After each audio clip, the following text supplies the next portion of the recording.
welcome back to the Simkins Physics Corner, a little AP Simple Harmonic Motion Jam. I gave you guys a few problems to check out last week. Just want to go over the solutions to these here real quick. So let's look at this first one. Now, as you're doing free response questions, remember to always sit back and say, what is the big idea or the big theme or the big concept behind this question? So let's jump right into it. We got a 2-mass block, or a block of mass 2m, traveling at speed v initial, and it's going to smack into block m over there. Block M is at rest, but it happens to be attached to a relaxed spring of constant K. So it sticks to it. That's important. That word means something.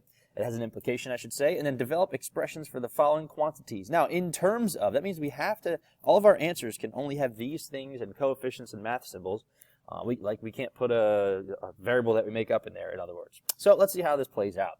Well, we know that when things collide, there are a couple things that could happen. We have to ask the question, is energy conserved?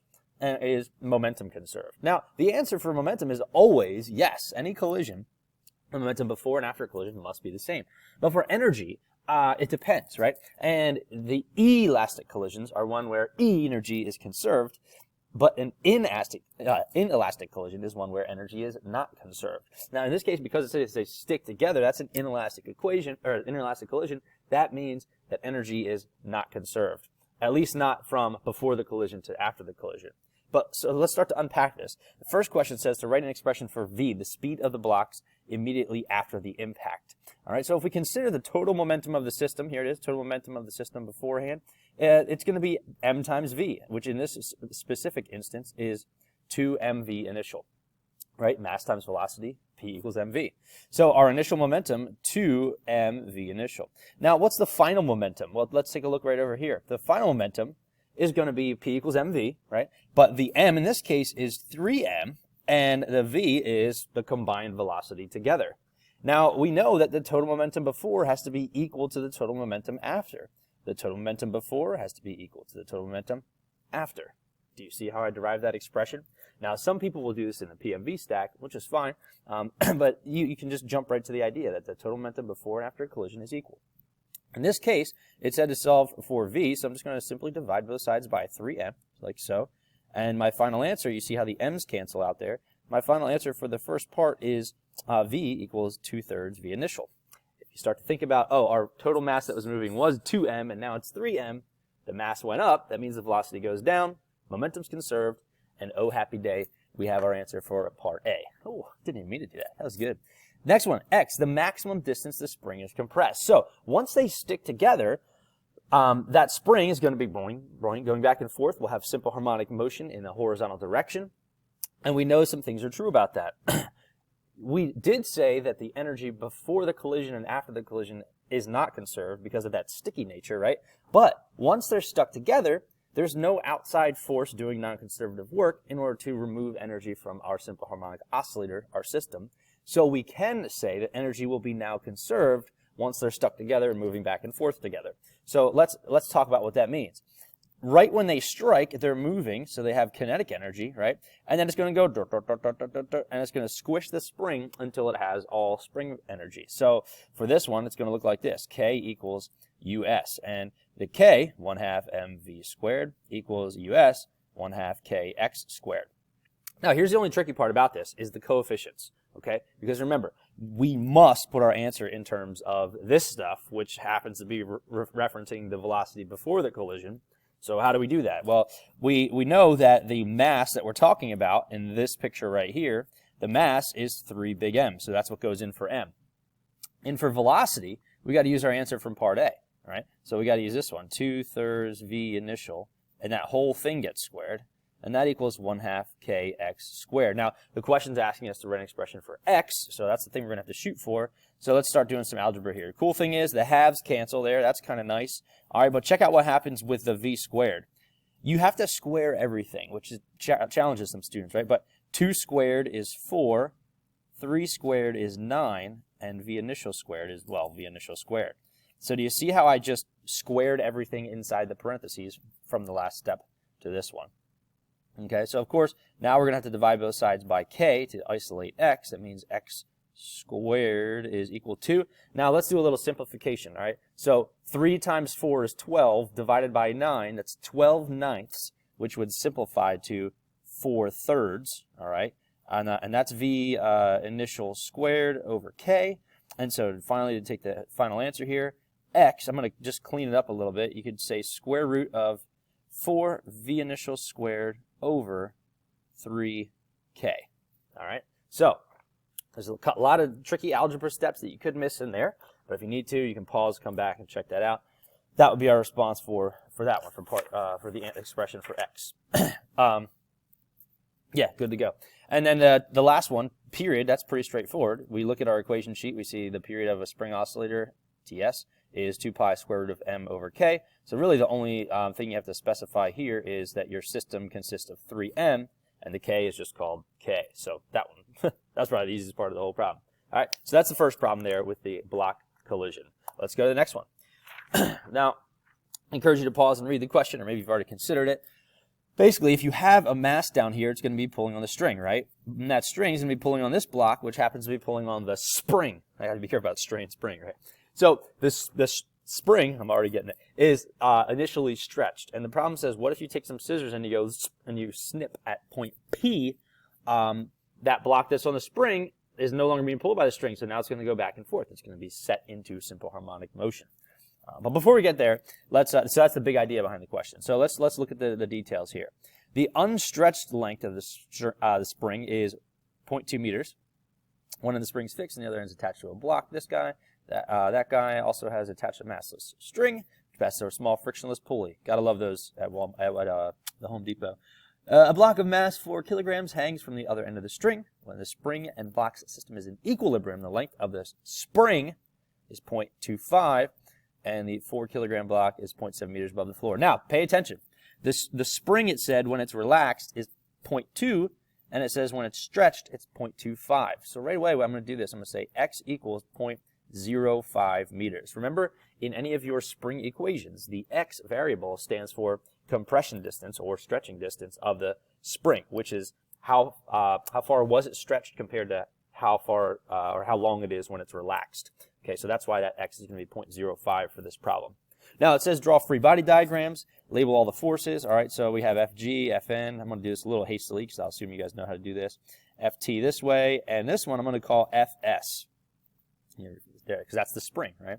This one is very, very nice and easy. Fg down and Ft up.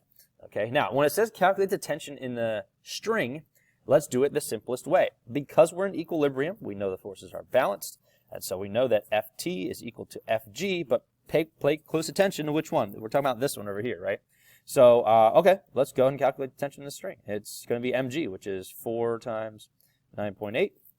So let's go ahead and drop that in. Oh, we have numbers now all of a sudden. I got comfy with those derivations last time. 39.2 newtons. So that's part B. Check. Part C, calculate the force constant of the spring. Well, all right. The tension force is 39.2. We know that the force of tension is uniform throughout a string due to Newton's third law. And we also know that block at the top is at rest. So that means the string and the spring, careful saying that, is the same amount of force in either direction. So we can set the force of the spring equal to the force of the string. Wow.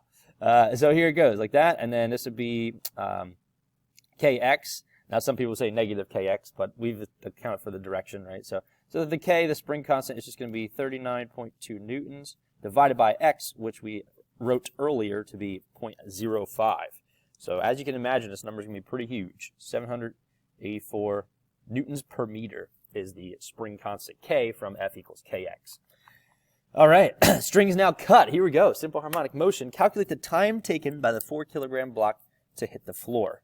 Oh, that's just kinematics. That's a boring question. So let's do part D up here because this is kind of disconnected for kinematics here. Let's see. We know the initial velocity in the y direction is 0. We know the acceleration in the y direction is 9.8 meters per second squared. We know that the delta y is equal to 0.7 meters. And so it's asking us to calculate the time. So, boy, wouldn't it be nice if we could find an equation that had all that stuff in there where we knew everything else. Oh, we have one.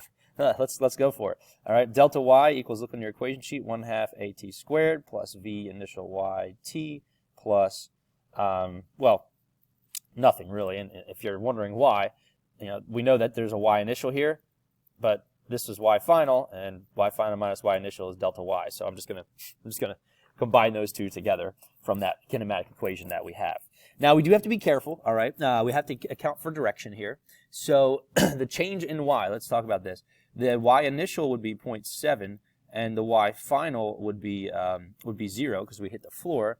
And so actually delta y is 0, I'll write it up here, 0 minus 0.7, which is negative 0.7 meters. So let's keep that in mind over there. Then we have this guy. We have to make sure that down, if we've determined that down is negative indeed, then we have to do that. And then fortunately the v initial y is equal to 0, so that whole term just goes away. And this actually becomes pretty straightforward. So negative 0.7 equals, let's do 1/2 of negative 9.8, which is negative 4.9 t squared. Divide both sides by negative 4.9. And our t is going to be, don't forget your algebra steps in between here, 4.9, and then we're going to take the square root of both sides to get the t squared out of there, and that's going to be 0.378 seconds. Nice. All right, so that's just a random little kinematics one they threw in there.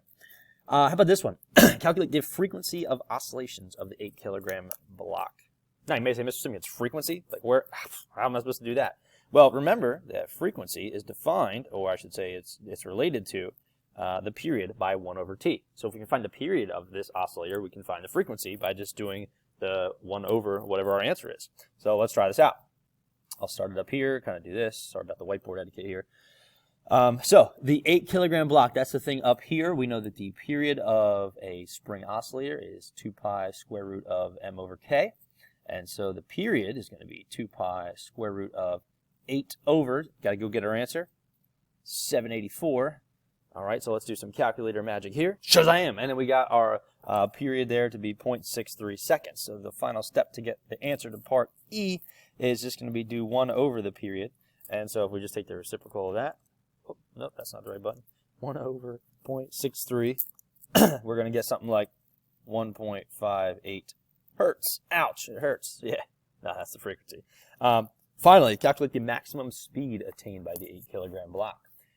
Horizontal simple harmonic oscillator. We know that energy is conserved as that happens because we're frictionless surfaces and frictionless pulleys and all that good stuff. So what we can say is when the string is cut, the block is going to go, it's going to take off really fast, right? And so when that happens, we have to figure out the maximum speed of this oscillator. All right, so I'm going to give you a zoom in picture here real quick. So the block, oh, there's a little buzz on my thing here. It's going to mess me up. The block, when the string was cut, was stretched over here, and we know it was stretched 0.05 meters past its relaxed position. So when we cut it, it's going to oscillate. It's going to whip through there in the middle, and it's going to make it back here another 0.05 meters, right? And we call this the equilibrium position when the forces are balanced. And so if we think about what that means, it means that the spring energy that we started with, right when we cut the string, is going to be equal to the kinetic energy as we pass through that central point where the kinetic energy is maximum. So we set US equal to K, and we have 1/2 kx squared equals 1/2 mv squared. And the question says, what is the maximum speed? So these guys cancel out, the half, the little coefficients there. Looks like we're going to have kx squared divided by m, then we'll have to take the square root of all that to get to v. So now let's just plug in that Johnsky and see what we get. 784. X squared is 0.05 squared. That's the spring stretchy distance from the equilibrium position. And the mass is 8. So all we have to do is a little calculator magic to get this one here. Let's see what happens. Calculator magic, and we got and we have V equals 0.49 meters per second. 0.49, yeah, meters per second, if we keep sig figs. All right, so that is the entire problem for 2006. B1, got little oscillators. Now, we did have a third problem. It was this one on the front. Nice little review of two-dimensional forces and how you deal with all of that, especially with a pendulum there. So you'll have to tune in next time for that one. But as we get close here to our simple harmonic motion quiz, our exam, just make sure you have the fundamentals down. Make sure you can deal with collisions, see if there's any momentum going on there. Remember the rules for energy for collisions. If things stick, then all bets are off for conservation of energy before and after the collision. But if it's elastic, then the energy is conserved. And remember that energy is conserved definitely once we're in that simple harmonic motion. Till next time, I'm Mr. Simkins in the Simkins Physics Corner.